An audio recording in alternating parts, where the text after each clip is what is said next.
Hello and welcome to another episode of Inspired Women Gathering Show. This is a show that talks about all things from life, relationships, spirituality, business, and everything in between.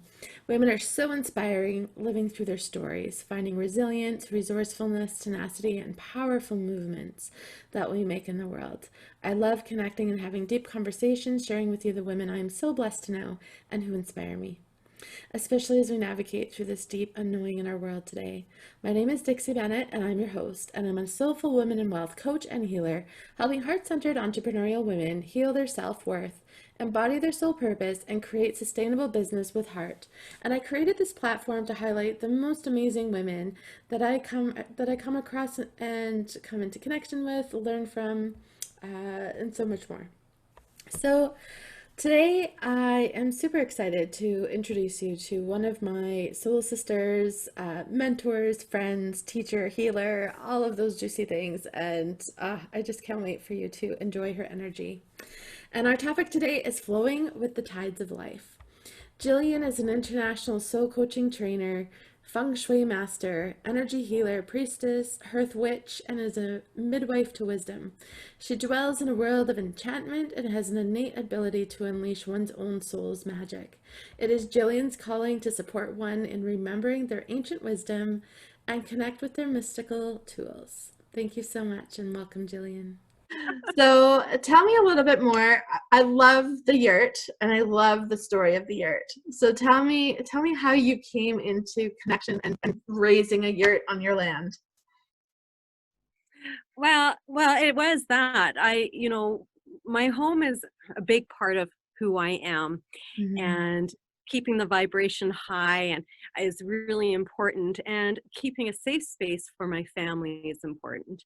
And I found with all the continual in and out of the home, because I do healing work and soul coaching and so many other things, and it's always out of the home.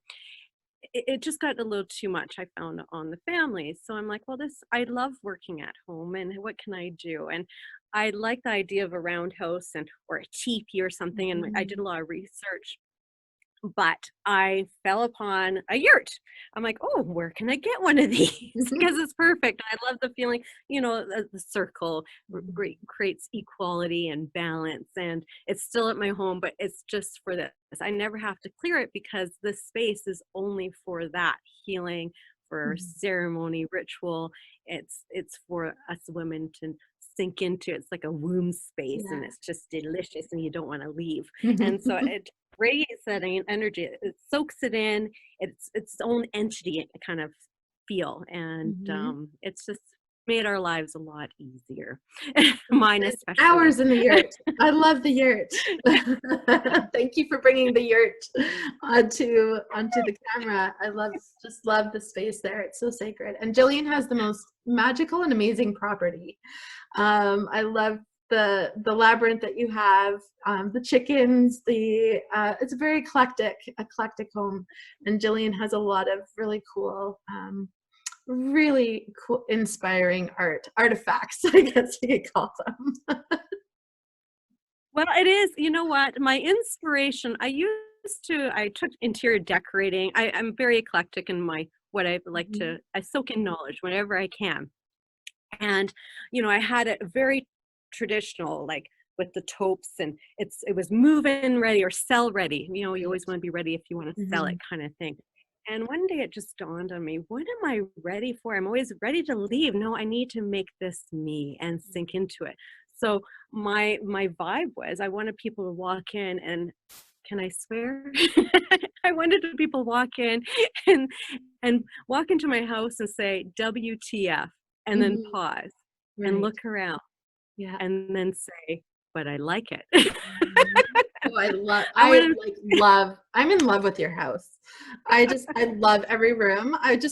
There's so much to take in, because I'm a person who, I love appreciating beauty, and your house has so much beauty in it. It's difficult for me just to I'm like, I have to take it all in.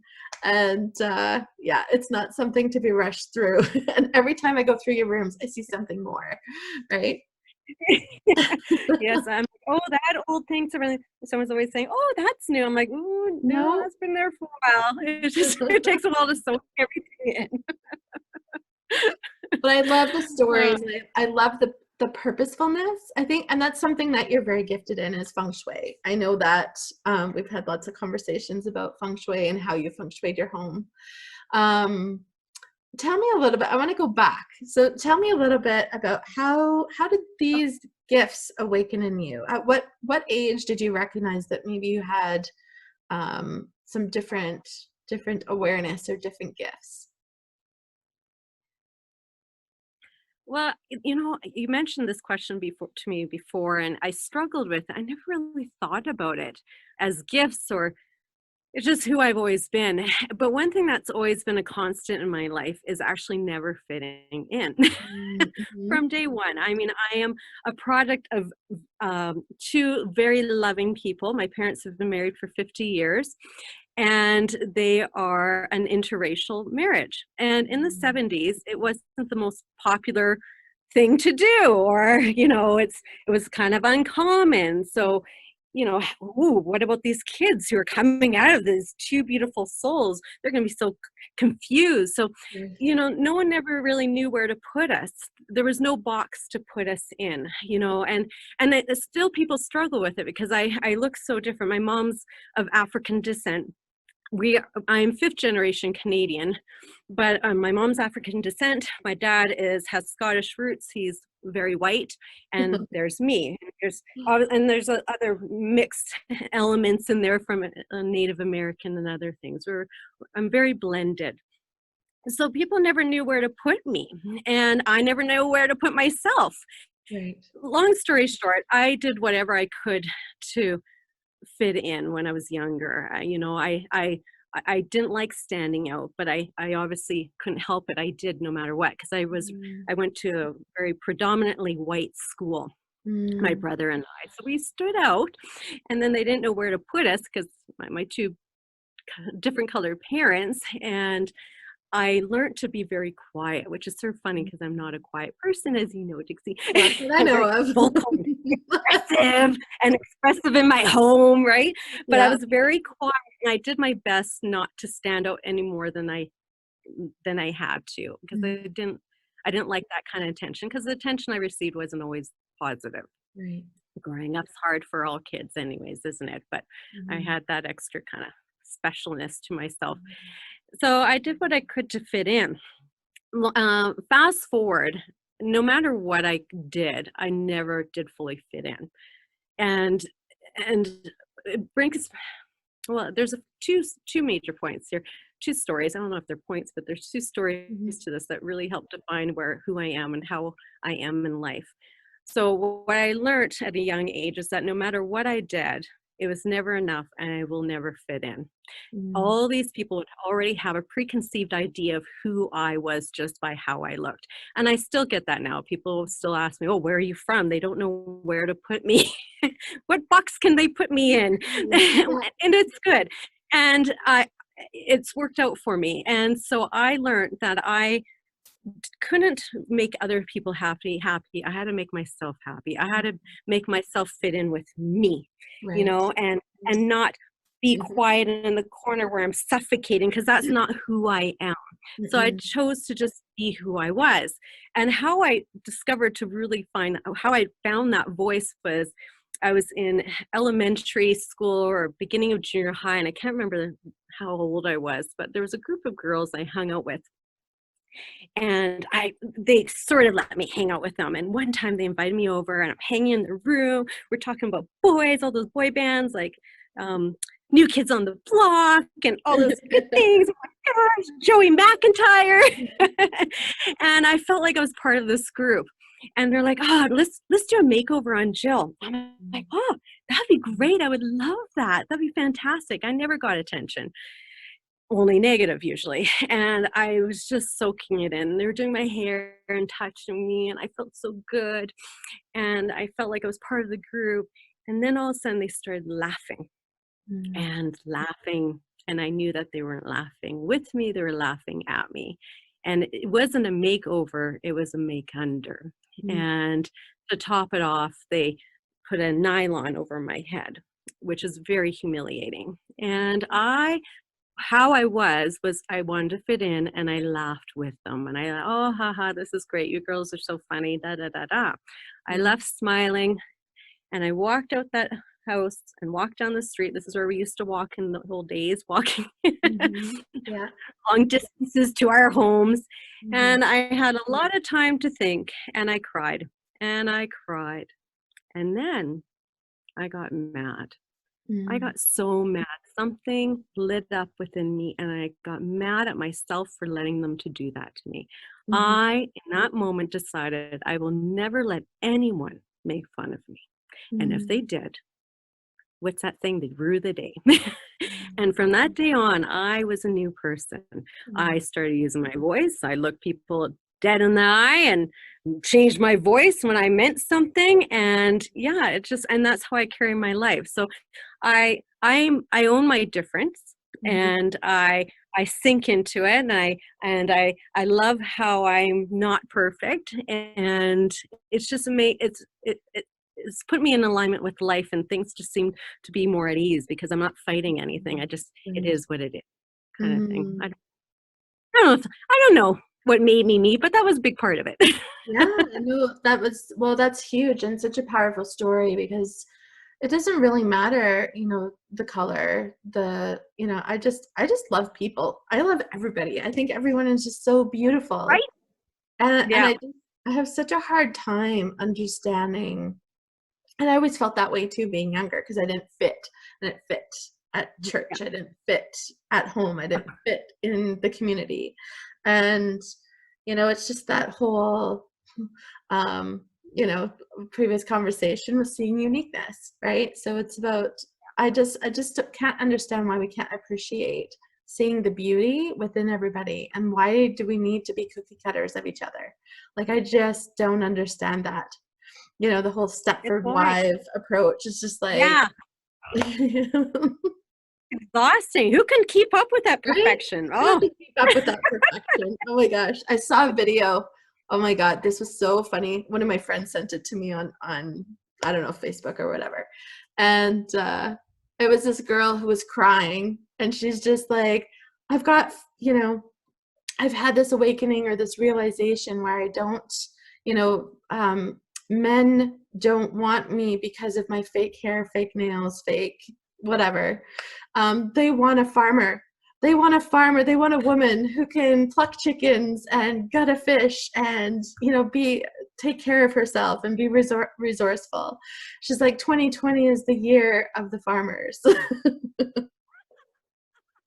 love This is for you, farm girls. 2020 is for you. it.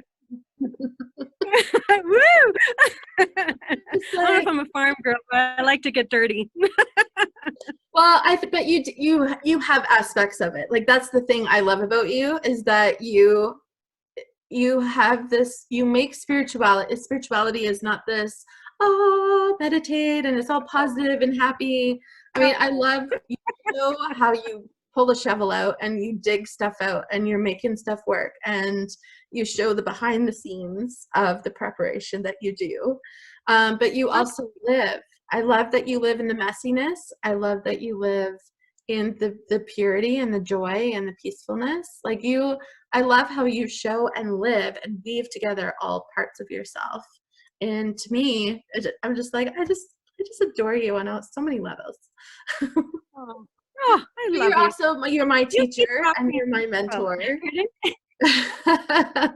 No, but it is just that, and that's why I appreciate you so much, because you live your truth, and that's who I love to be surrounded by, is people who live their truth.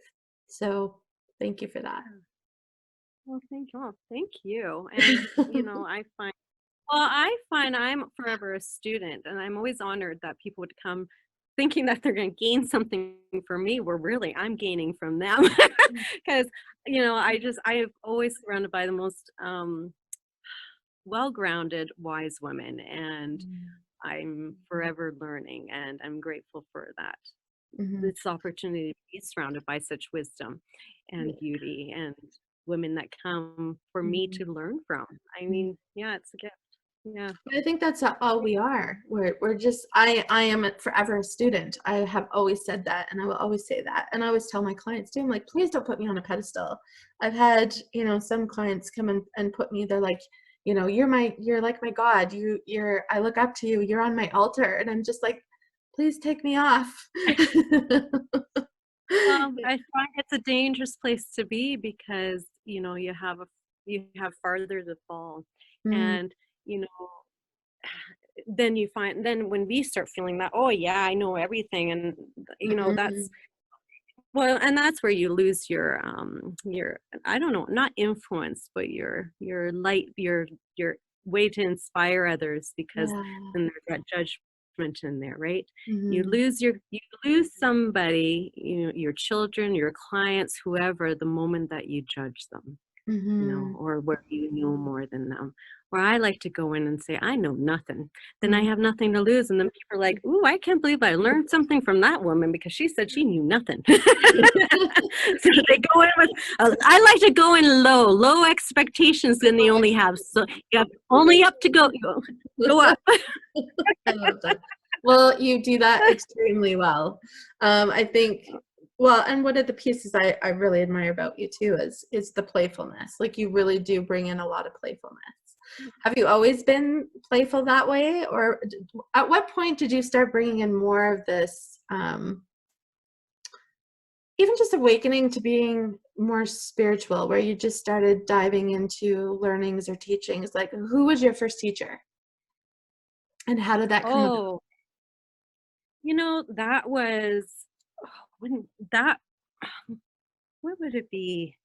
Well, for sure, Feng Shui is my base. I did Mm, that. I think I have my first certification, and it took me a few years. It was 2006. I got that. mm.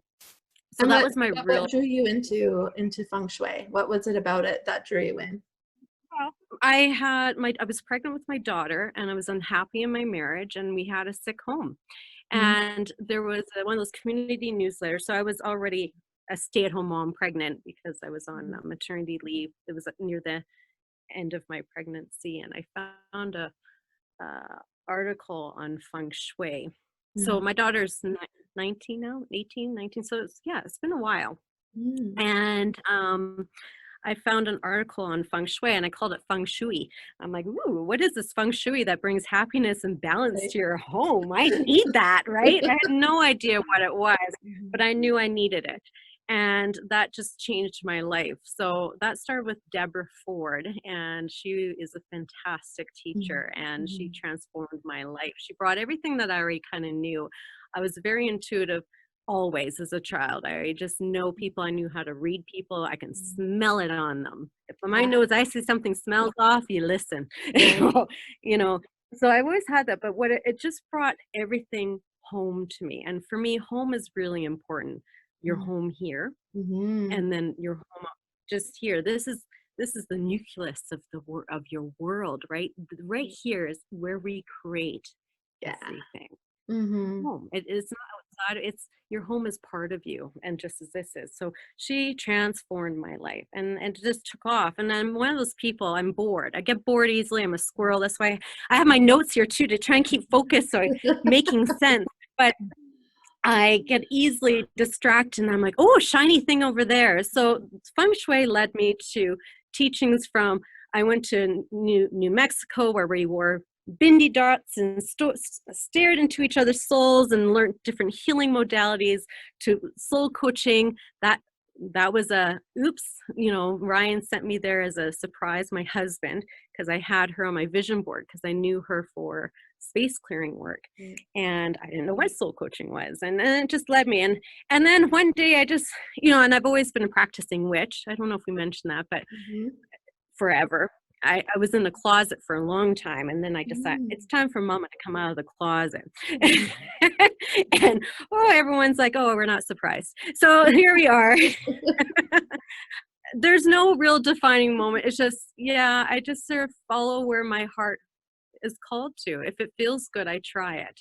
And Yeah. I don't practice everything that I've trained in, because, I've changed. So, it was purposeful for the time, and then now it's not so much. So I'm very fluid. I'm always learning. Right now I'm diving into my African folk magic, because I'm very tied to my Celtic spirituality on the MacArthur side, the Scottish side. But I felt I needed to heal. My ancestors came up, they escaped the States, Oklahoma, Georgia area, because they were slaves. And so they came up to Canada for freedom. And I'm so grateful they did. But there's a lot of disconnect there. And so right now, during our isolation, I'm having a lot of time to research about my ancestors on my African side. Because, you know, that saying, if you want to know where you're going, you need to know where you came from. So I'm really diving deep into my roots. So I'm still learning, and it's juicy, it's delicious, and I'm sinking into it. I'm leaning into you. I want to talk. I'm honestly missing people. I want to hold your hand. Well, I've done my soul coaching with Gillian, and I've got my book. You can kind of see it back there. It's funny how, you know, I know we met somewhere like years ago. I don't remember how or where, but I always remember you. Like, I always remembered the feeling I had with you. I remember, and we stayed connected, like we were friends on Facebook or whatever. And I always saw your stuff. Like, you were always in the background for me until last year. And where you literally came, like, you did this post where you're teaching soul coaching. And I'm just like, my soul literally leapt out of my body. I'm like, I need to do this. This is so yes. And I love, you know, learning about the elements and learning about Feng Shui. And I've kind of been intuitive too with Feng Shui, where, I mean, I loved coming to your home to really experience the full experience of Feng Shui, like a fully Feng Shui practice. And you definitely live and breathe it, and it shows in all ways, in all aspects that you do. And in my home, whatever, I ask, you know, it's kind of like, where do you want to go? And then I place things until it feels like I literally see it snap in. And then the energy just totally shifts in that corner or in that place. Or I always see, I call it abundant evidence. So I always see abundant evidence of a reward or something that comes from working with that element or working with whatever it is I'm trying to open more towards. Yeah, right? Brilliant. Yeah, and I know when you and I get together, massive magic always happens. Like, it's so fun to really lean into the elements, like they come on full bore when we're together. Tell me a little bit more about the importance of Feng Shui and the elements of your life and your home. You know, and you said it beautifully. You know, there's different teachings of Feng Shui. There's different schoolings, and they can contradict each other, just like religion can, right? There's no wrong or right way. There's just your way, your soul's truth. And I learned years ago, when I used to go to people's homes to do consultations for them, I learned very quickly that what would mean prosperity to one person isn't the same for another. So for me, if you don't feel it and you're intuitively already know this feels right here, it's all about feeling. Now, some Feng Shui teachers might disagree with me, and that's okay. But from what I've learned, I had this, you know, I've had this fellow one time, he had all these dead animals in his corner of his office. And for me, Feng Shui training, that's dead chi. It's going to kill your prosperity zone. Oh my gosh, you need to get it out. Long story short, the fellow wasn't very engaged in what I was telling him until he walked into that room and he lit up. And I looked at him, I thought, oh my goodness, I see his soul. How can I tell him this is bad energy when he's finally shining? So I asked him, what does this mean to you? And he was telling me all about, it was like pounding on his chest. I'm big man. And, you know, and I'm like, well, is this money? Does this mean money for you? And he's like, yeah. Do you know how much this shit costs? So I'm like, oh, okay. So obviously it's good prosperity. So we'll leave it. So we'll change everything else. Long story short, he made the changes and he sold his company and pocketed millions. Nice. So it is all about what is your truth and following that. And I Mm-hmm. don't know, what was your question? Am I answering your question? I'm a You're squirrel. totally answering it perfectly. Well, and that Talking I about think the it's a film. Oh combination, yeah, right? Because it's not trying to fit into somebody else's model, right? It's literally about no, what is true to you, what is true for you, right? And learning yeah, to build connection with things that do make you feel good. Is that for fair? sure. And then you were talking about the elements too, and I Mm-hmm. forgot. Yeah, so Feng Shui there's a strong foundation to it. And for me, I always follow the foundation. So you walk into your home and there's 9 different zones in your home. One's for prosperity, one's for health, one's for skills and knowledge. And they all have a different vibration. So when you first enter your home, you want water because that's your mouth. That's the mouth of chi of your home. It's where energy enters your home. So you want to flow in. So you have water fountains in that space. Right. Now, so there's that foundation, but when we build off the foundation, we put in our own spices into it. Does that make sense? So Mm-hmm. that's still following your intuition. So you can still read books and, take the foundation of the teachings, but then add your soul's personality, your truth. So it resonates. So when you walk in, you might want to add water, but maybe you don't like water fountains. So I'm going to put a picture of water, of a lake that I love to travel to. It has a vibration of water. So you're still infusing your special energy into it. But the elements are a big part of Feng Shui. You know, for Feng Shui, it's the 5 elements: air, fire, um, wood. I have to think about it because my witch practice, we use earth, but they use wood Mm-hmm. and metal. Yeah. And Fire, what am I water. missing? What am I missing? I sound like a terrible feng shui teacher. It's been so long. Which but all the elements build into each other. You don't want, too much water in a fire zone, or you don't want too much earth in a water zone kind of thing. You want everything to balance and work together. Mm-hmm. Mm-hmm. A lot of teaching. There is a lot of teachings.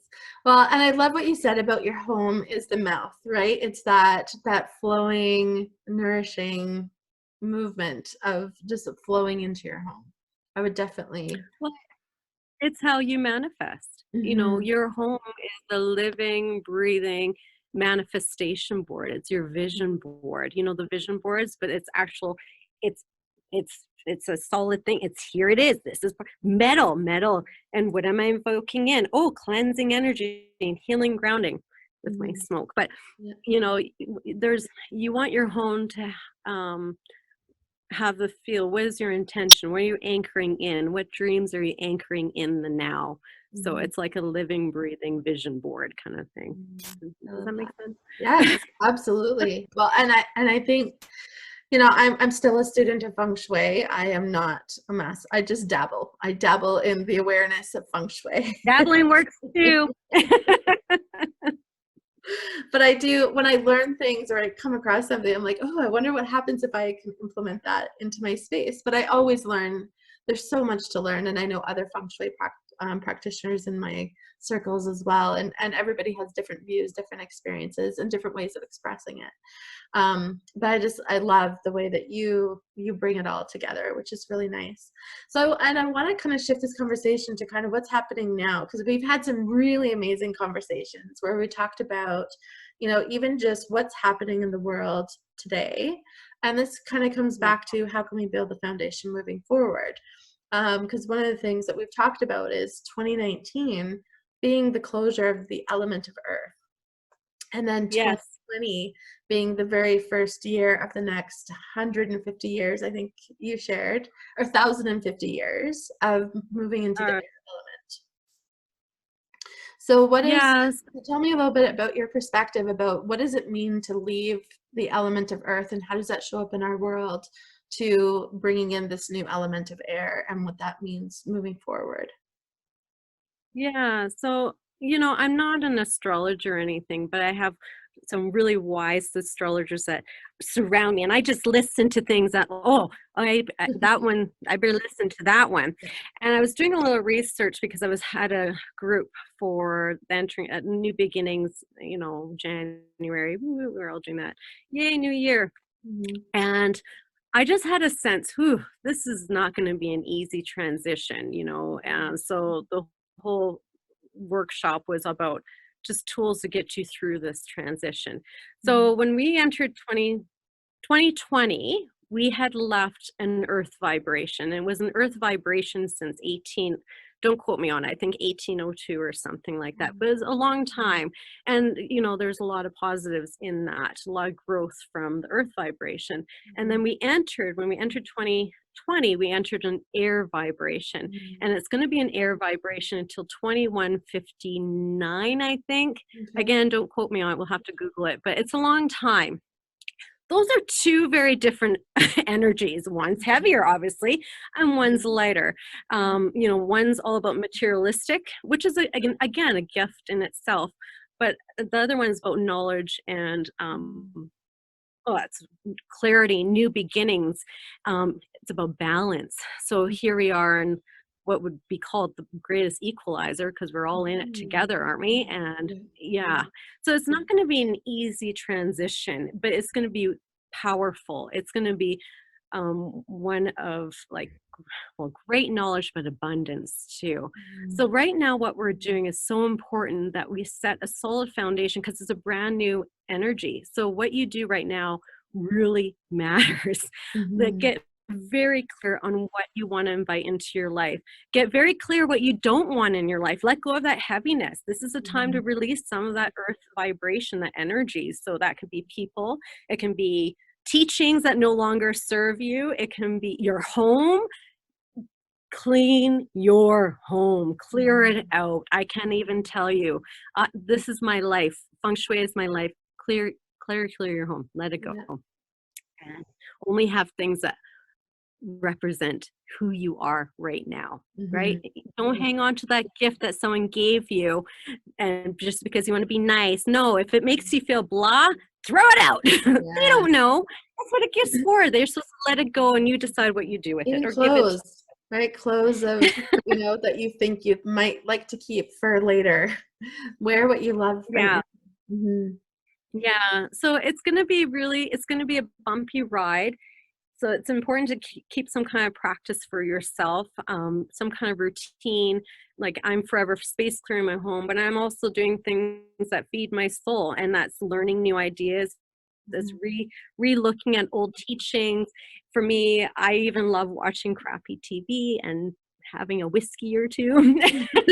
You know, finding things that help you move through this, and there's no right or wrong way, but finding your way and stay consistent. You know, keep your commitment to yourself. This is the time to say yes to you. And if you're saying yes to someone else, it better be not a no to you, you know, kind of thing. I don't know, but bumpy. But we can do it with ease. We can. You ride the waves. You know what? It's about acceptance too. Let's not fight it. It is what it is. So what can I do to move through this with more ease? What do I have control over? Well, that is your environment here. Let's ground ourselves here, because we still have to be grounded, even though we're not in earth vibration. But for me, a quick way of grounding is just humming. I close my eyes and bring myself home, this home. It's important to bring yourself home here, and then ground your space wherever you live. If you live in a yurt, if you live in one bedroom space that you're renting, you can make it sacred. Ground your intentions. What do you want to invite into your life? Be it now. Make your home vibrate what you are intending for the future, because your future is right now. Your past is right now. Everything resides here. Past, present, future. So, well, we are. We're in the past and the present and the future all at one time. Yeah. I love that. But yeah, this for me is a quick way to just, okay, bring myself back home. A lot of times we're like those cartoon bubbles, you know, cartoon people with bubbles. We're up there. We need to bring it back home. I know all those spiritual people are like, oh, love and light. No, get yourself back home. Anchor yourself here. Well, I love that you use humming, because sound therapy to me, like I do mantras. So mantras is my way of really getting anchored in and grounded. And So what are some of the things, because you are such a person of ceremony and ritual. What are some of your ceremonies and rituals that you bring in that you like to focus on every day? So what's something that you like to start your day with, or, how do you work through your day? I was, that it's actually very simple. People feel like ritual is going to be all complicated or it has to be elaborate, Mhm, with your wand and your brooms and your mhm, smudge stick and doing mhm, that every day. And those are great tools too, but you are the tool. mhm, And the first thing I do in the morning, I make my bed and I mhm. open the blind and I say good morning to whoever's in my space, to the dogs. I smile. Yeah. I just smile. Mhm, And nothing. And I clean up my kitchen. I turn on my lights. I open the blinds. I turn on my little essential oils. I turn on music and I set the tone for my day. mhm, I live and breathe ritual. I mhm, walk it. mhm, That is how we should live. And then I light incense. So everything from making my bed to going to bed, I try and make it a ritual. And it's even just sitting in front of TV, and if it's watching the news with my whiskey, and I sink into that, and I'm like, this is good. And I acknowledge the goodness of that moment. So mhm, it's just really trying to be in the present and creating a routine and pattern. There's intention to everything. So and sometimes I just make the bed, but I'm making the bed and it's for me. It makes me feel good. So doing things that bring your energy up. And it can be as simple as making the bed, mhm, mhm. staying consistent Yeah. in that kind of thing. Mhm, But then I do other things like, I put amethyst in my wine because it's just magic to have it there. And then I have my special cups. And then I burning things is a gift for me. I love burning shit, and that's actually a You great have tool. helped me burn things. Like I'm like, oh, I have to keep it. No, I have to, like, nope, burn that stuff. It's all good. Put it in the fire. Send it to the heavens. Let it be worked on Mhm, other ways. Send those mhm, journals away. mhm, But yeah, that's actually a good one to do now because we have the time. Go get yourself a tin can or a cauldron if you have one, and write down something, a frustration or anything that you want to let go of, and you burn it and you do it for 21 days. And when mhm, it's burning, you turn your back on it and you focus on what you are inviting into your life. So mhm, that's something that you can do. As mhm, simple as grounding yourself and you bring yourself mhm, home.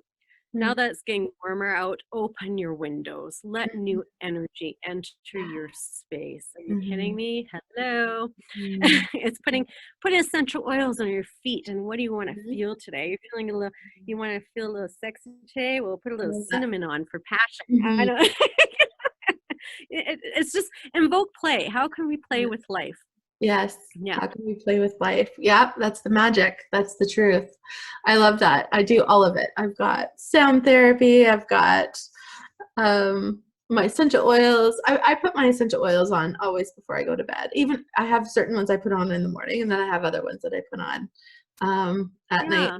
I love the smell, like even just the mixed smell of all the different essential oils. I have like a box I keep everything in, and it's just like you open the box and it wafts, and it just smells so good.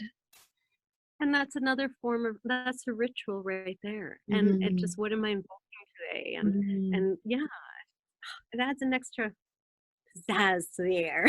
Totally. Absolutely. Yes, I love that. Oh my gosh.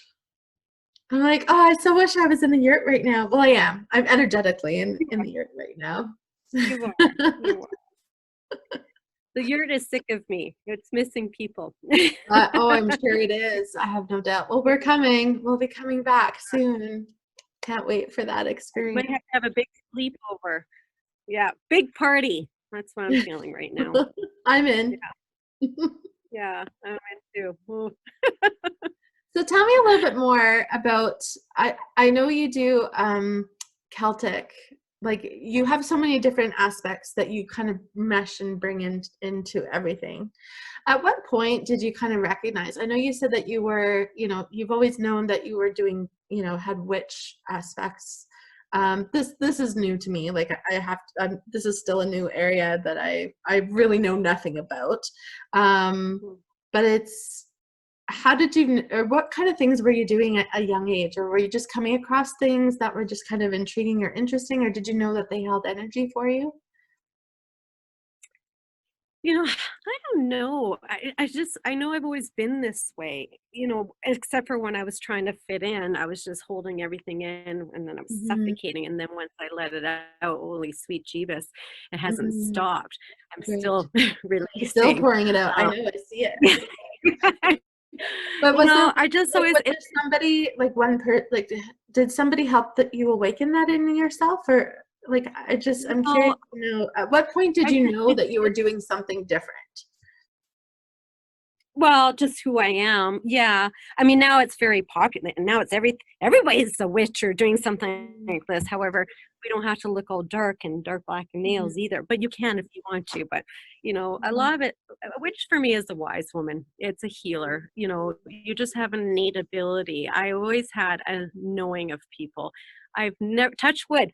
I've never been wrong about people. My husband's like, I said, you need to listen. I can smell it. I always go with I have a smell. I can smell people. Not, That's so not really good. their smell. I See, can I smell know. I who know they are. when I see. Like, I'm a knower and a seer. So I Yeah. see energy. I see the truth of people. I can see when they're in truth and when they're not in truth. Um, Yeah. but the smell, yeah, I can imagine. I've heard of that, right? But that's not a strength for me. No, it's just a odd smell. But my dreams were really powerful, and I dreamt about my children before I was pregnant. So there was no Wow. surprises. I hadn't had a lot of surprises in my life. It takes a lot to surprise me. I always had a sense and knew things, and I knew how I can manipulate energy and Mhm. just make things work in my favor. My grandma's always said, "Don't toot your own horn or wag your own tail," kind of thing. But I have to say, I'm bloody good at manifesting and just Yes, you creating are.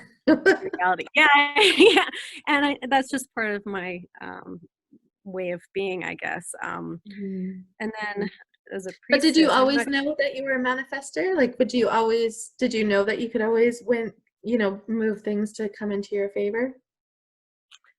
well, I don't know how it. I do now. When I was younger, my dad always said, and how we all have beliefs or sayings that we go to, and our family saying, my dad's always says, "Oh, well, it," and my mom, it always work out because it only can. And Mm, I just it was part of my makeup. It just, yeah, it will work out because it only can, and it just always mhm. did. So Right. there was never any doubt, kind of thing. But I can't say there's anything. I think I just was born this Yeah. way. Like I said, I was born to be different, Mhm. and and that's just been my journey. But I go back, I feel like there's a big connection with my ancestors, because our ancestral memories reside within our cells, right? There's no separation. A lot of people feel they're interested in their past lives, where I find with people I've worked with, a lot of times it's not past life. A lot of times it's your ancestral memories. Yes. It's Mhm. closer to you than what you think. And so I feel like I have a lot of imprints I come from a strong line of women on my MacArthur side and on the Brown side. My mom's maiden name was Brown, not just because she's brown. I think it's kind of funny. And then my last name's White. It's kind of funny. Right. But anyway, I come from a very strong line of women, so I wouldn't be surprised. There's some healers in there. My grandma MacArthur, my dad's mom, all my grandparents have passed on, but she used to have interest in her house. She's very eclectic too, and she'd have wind chimes inside the home. That's not always that common. They're usually Mhm. outside. Mhm. Now, as a feng shui practitioner, there's a purpose to having wind chimes in your home. And Yes. so she already had that sense about her, I feel, Yes. and my grandma Brown on my mom's side, she was just the most loving, nurturing human being. And when you're in her space, you sank into her. You Mm. sank into her energies. She had her own magic about her. And we all have our own magic. And I think a witch is just another label, Mm. kind of thing. I use it because I don't even know why I use it, to be honest. Actually, that's a good thing to think about. It's just I guess people like labels, and I give them one. Yeah. What do you do? Well, I like to surprise people. I'm a witch. I make shit happen. But yeah, I come from a strong line of women, and I feel that energy within me. Yeah. I would agree with that. I definitely, you are a strong sense of women, and I so appreciate that. You and tell me a little bit more about your African, what you're doing with how you're diving into this new realm for yourself. Like what are you learning, Well, or I how are you learning it? well, that's a whole other story. So I've ignored it because and that's part of my healing still. You know, it's funny how these things that happen to you as a child stick with you. It's a hard time. It's hard to peel those layers, isn't it? Mhm. And so for years I straightened my hair because I still want to feel Caucasian, because for me, I know it's ridiculous, but you know, it's part of my journey. That's how I felt pretty, kind of thing. And that was me cutting off that energy of my African roots. And then I really honored my Scottish side, the Celtic roots, my dad's side, and learning as much as I can about Celtic spirituality. and and then one day I just decided I'm only living half myself, because a big part of me is my color. I mean, I can't get away with it. It's just part of my human experience, and I need to start honoring it. And so I started researching and checking my ancestry.ca, you know, your ancestor heritage, and that's really powerful. And then I did the DNA thing to find out where my roots led to, and it was West Africa, and that was very cool. And then I'm like, well, for it to connect is to connect spiritually. What Right. kind of spiritual practices were there? So I did some research, and then it's amazing. I'm already doing it. Yeah, of course That's you are. where, Yeah. yeah, you know, it's not very different from what I was already doing. So African folk magic, or it's called conjure or hoodoo, not voodoo. Mhm. Voodoo is Mhm. the extension of hoodoo. And I'm already kind of doing it. So it just blends beautifully into my Celtic spirituality. So it's always, it's again going back to your roots, you know, and listening to your truth. And when Mhm. you get back to that, it your soul will never lead you astray. You know, Mhm. it just, here you are, and it's easy. Mhm. Yeah, and it's just, I'm like, oh, there it is. Well, that's easy. I'm already doing it. That's awesome. You know, so that's why I always tell people, go back to how you feel. If it Mhm. just juices your soul, if it feels good, that's your knowing. Follow it. You Mhm. know, Mhm. and you don't need to know why. You don't need. There has to be no real grand plan to it. Just Mhm. do it. I don't know. Mhm. We'll see where it leads. Yeah. So Yeah. how would you, so in this discovery, do you feel like you're healing some of the pain and trauma from through your African roots?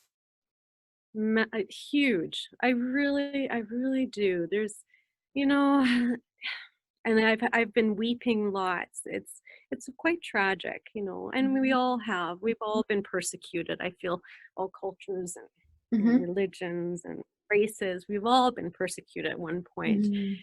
But you know, it carries with you. I've carried that energy of not feeling worthy, Mhm. valued, right?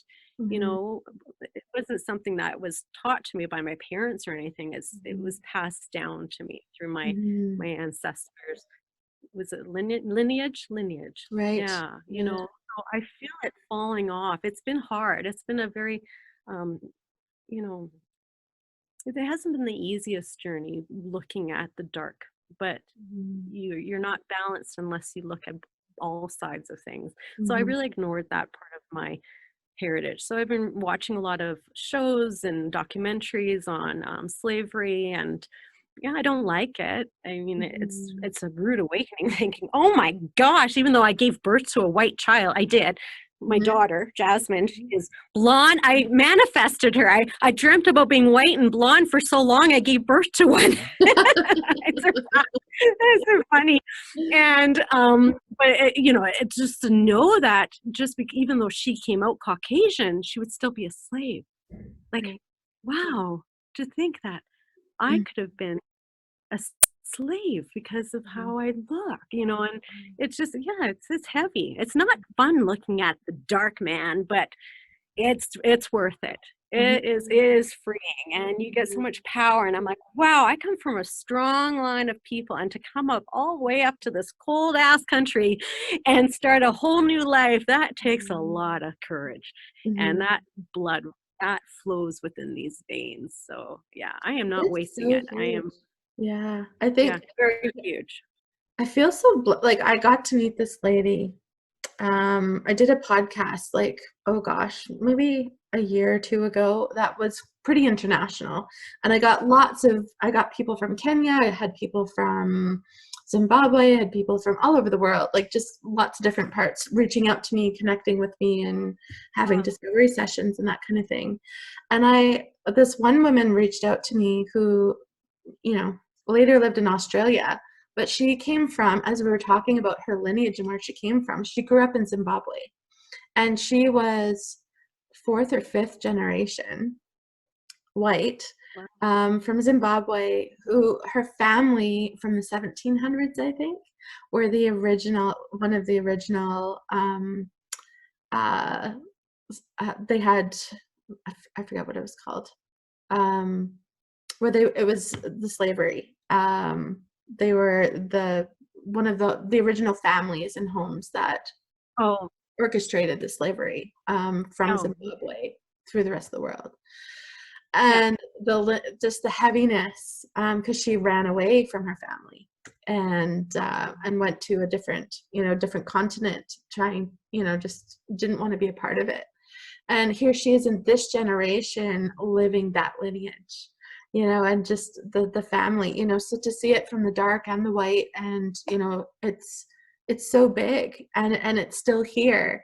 And the gift, I do a lot of ancestral healing as well with people, and the gift is when we can cut the chains and start healing Yeah. the threads and healing, it is so profound, and Oh, it's so I got amazing. chills. Yeah. Oh, it's so cool. But anyway, I just think about that woman all the time. I'm just like, wow, like just to, I couldn't imagine having that, because it's part of history, and yet it's part of her history, right? And here It she is years later, hundreds of years later, living that out still. No, it's so powerful to I think it's one of the most important things to do is find out your roots Mm-hmm. and shining light on the good, the bad, the ugly, all of it. And just look at it because, there's patterns. I'm seeing it's interesting having a daughter, and I see a lot of things that she's going through that I went through because I haven't healed it. But then Mm-hmm. I see her shining in other aspects because I had healed part of that. Mm-hmm. So it carries on. It will loop back until that lesson's learned and healed and released and let go.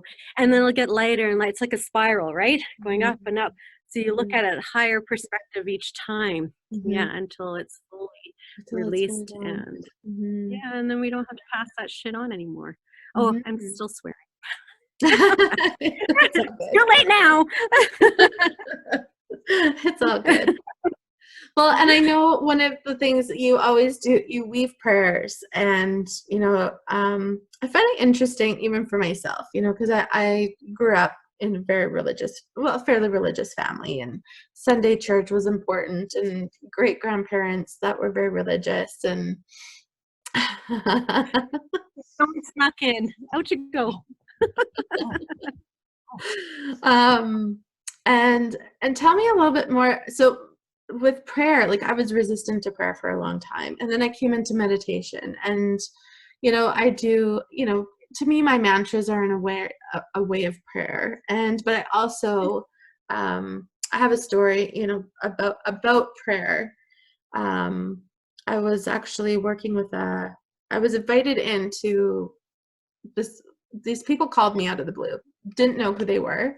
They called me because their son had a brain injury, and he was run over. He was run over in a crosswalk. He was a university student run over in a crosswalk, and they called me to come to the hospital and do a healing session with their son.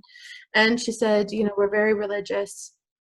I still don't know what religion it was, but you know, we have hundreds of thousands of people praying for him all over the world.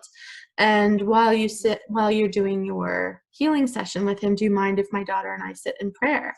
And I said, no, not at all. I'm very open to that. And I started working with him, and it was so magical for me because it was literally like I walked behind the veil and I was surrounded in the consciousness of prayer. And it was just this beautiful silvery, it wasn't golden light, it was very silvery energy for me. And I was like held in this container. It was so beautiful. And as I was working with him and they were sitting in, like, it was not just their prayers, it was the world's prayers. And that was the first time I really understood, and this was early on in my career, that I really understood the energy, or I palpably saw the energy of prayer in a very positive light. And that shifted something big in me. And one of the things, I actually teach Reiki on Sundays, because Sundays is the universal day of prayer. And so I've pretty much, I think I've almost always taught on Sundays, because I felt the energy shift in the world. On Sunday, it's a slower paced day. People are a little bit quieter. You know, people are a little more in reverence. There isn't the hustle and bustle, and it's not like a charged up day. So I love teaching Reiki on Sundays to this day. So my whole approach and connection to prayer has personally shifted. And I know that prayer is very important to you. And I'd just love to hear a little bit more about your connection with how prayer plays out in your reality or your world. Yeah. Well, first off, I love your teaching healing work on Sundays. I never put those two and two together, but how powerful that is. Mm-hmm. You know, we're all energy and words are energy. And for me, prayer, you know, I was not really raised in a Christian home, but my parents, we did go to a Christian church, but it was very loosey-goosey. We'd go on the odd Sunday or for sure Christmas kind of thing. But I was introduced to prayer at a young age, you know, through Sunday school. I was visited quite often by spirits, and that frightened me quite a bit at night. So I just automatically started praying, and then I would ask for a light to surround me, and then all that energy would stop. So I learned from a young age that when I reached out, I was answered. There was a time when I was in deep depression and I wanted to commit suicide, and I prayed, and instantly I felt warm arms around me. I don't know if they're an angel, or for me, I just call it an angel. I don't know. A being of some light came and saved me. And prayer has been such a big part of my life. And now I pray to actually anyone. I pray to any light being that will answer. I figure, heck, if they like Jehovah, I like Jehovah. If they want, you know, anyone, I just call on any being that's willing to work with me that day. And they answer. It's amazing. And it's not elaborate. It's me going through at night. I'll go through my day and just give thanks for it, and then I ask for things, and then miracles unfold. And then I go to a prayer circle with a native elder of mine, a Cree elder, and we once a month on full moon, and we sit in prayer, and it's hours. We're there for hours, and we'll fall asleep, and sometimes I'm praying that the prayers would end and then okay, I hope I don't get in trouble kind of thing. But you know, words are energy. It is your magic wand, and it can create miracles, and when they're done in community, wow, even more powerful. I don't know if I have them I don't know the right answer for that, but I just have so much trust in the universe. And what I love about prayer is that you put it out there and then you let it go, because you're trusting something out there is putting it on for you. Because that's how we manifest is you feel it and then you let it go. You let go of how it's going to show up for you. You just trust that it's going to work for you. So for me, that's what prayer is, kind of thing. But you know, and it could be as simple as I'm watering my plants. I'm like, oh, thanks for cleaning our air today. For me, that's prayer too. So being in gratitude. Yeah. Yeah. Yeah, I love that. Well, and I think we think we have to be in this certain, connect Oh, and say certain words and do certain things, and no. I Mm-mm. don't think so. I haven't lived that way, and it just seems to work out for me, doesn't it? So, see, Mm. I'm tooting my own horn. I love that. But prayer, if when in doubt, pray. What do you Yeah, have to lose? exactly. Ask for Jesus. I'm asking Jesus all the time, and he comes Mhm, quite often. It's quite, mhm. but whoever wants to listen to me, I don't care. My grandma, she became a Jehovah Witness in her later years. It's a Wow. different belief system, Mhm, and however, I feel like any belief system is a beautiful thing because it helps you move through life, and life can be sticky. And I am grateful to this Jehovah, whoever he is, because it brought her peace. So I mhm, have respect for that. So I will pray to anyone who's mhm. listening of Yeah. light. Yes, of course. Yeah, and I feel the same way. Like I've always been curious. I love learning about other religions. I love learning about other way of being. I love learning about other cultures. And, I used to be afraid of other religions. And, I think even just in world travel and world experiences, like I've had the chance to go to the Middle East, a very, very interesting experience. And I know you've also had some experiences of going back to Africa as well. Um, Yeah. and just recognizing and understanding and just being a part of, I think the greatest gift is when you can just acknowledge and be a part of something instead of resisting it, and just experience the cultural beauty that it is, because it is something that they love dearly and they celebrate it. And just to come to it from a full place of acceptance. It doesn't mean that I have to accept it and become that way of being, but I think my view and my vision of the world, of everybody just appreciating each other for just who they are, and letting Mhm. not religion dictate how we work with each other, but instead just to appreciate, right? Just as you said, I love how you had recognized your grandmother for finding that peace. And I think Oh, that's what, love if it. that religion or if that way of being brings you peace and joy and happiness inside of you, I think, why not celebrate that? How is it wrong? Who am I to say that's wrong? That was her Right. truth. And right? So I'm going to celebrate her truth. And I'm greedy. I want to find if that's working for that person, I'm trying it. If that's working for that person, I'm trying that too. And I think that's the beauty of it. It's just I don't know anything. So who am I to say I know more than you do? Why is that not right? I'm going to try it.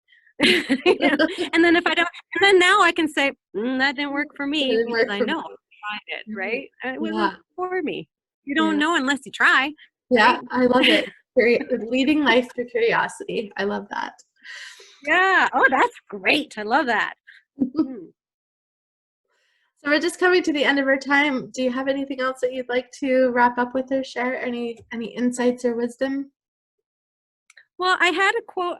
I follow um this lady Molly Bremer, and she had this quote on her. It's not hers, but and now I wish I wrote down the name of it.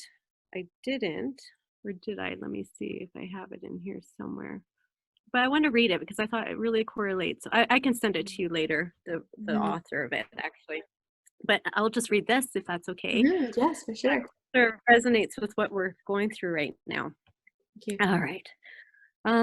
Present is living with your feet firmly grounded in reality, pale and uncertain as it may seem.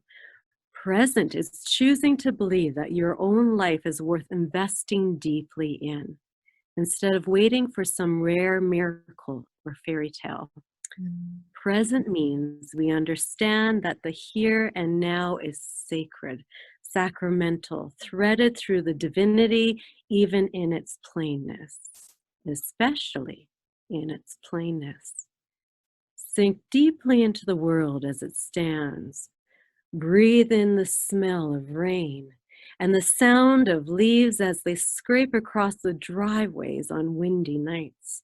This is where life is, not in some imaginary, photoshopped dreamland.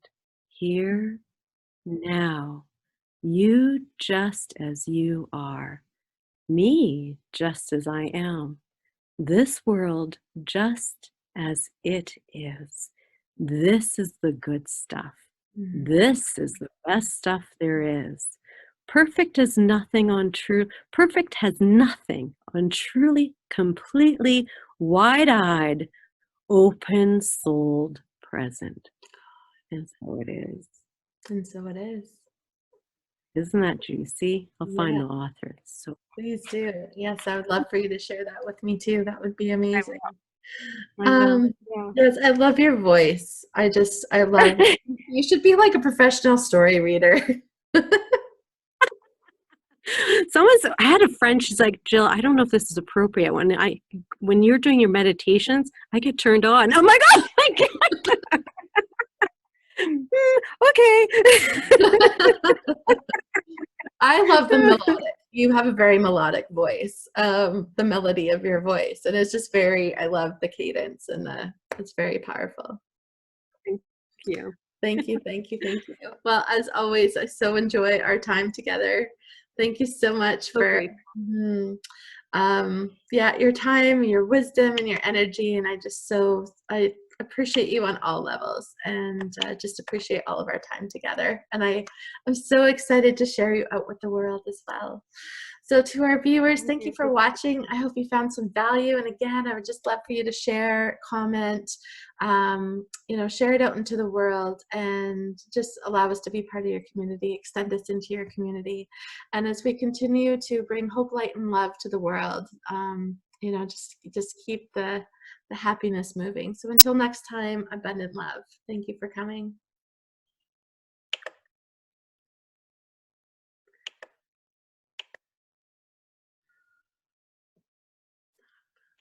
There we go.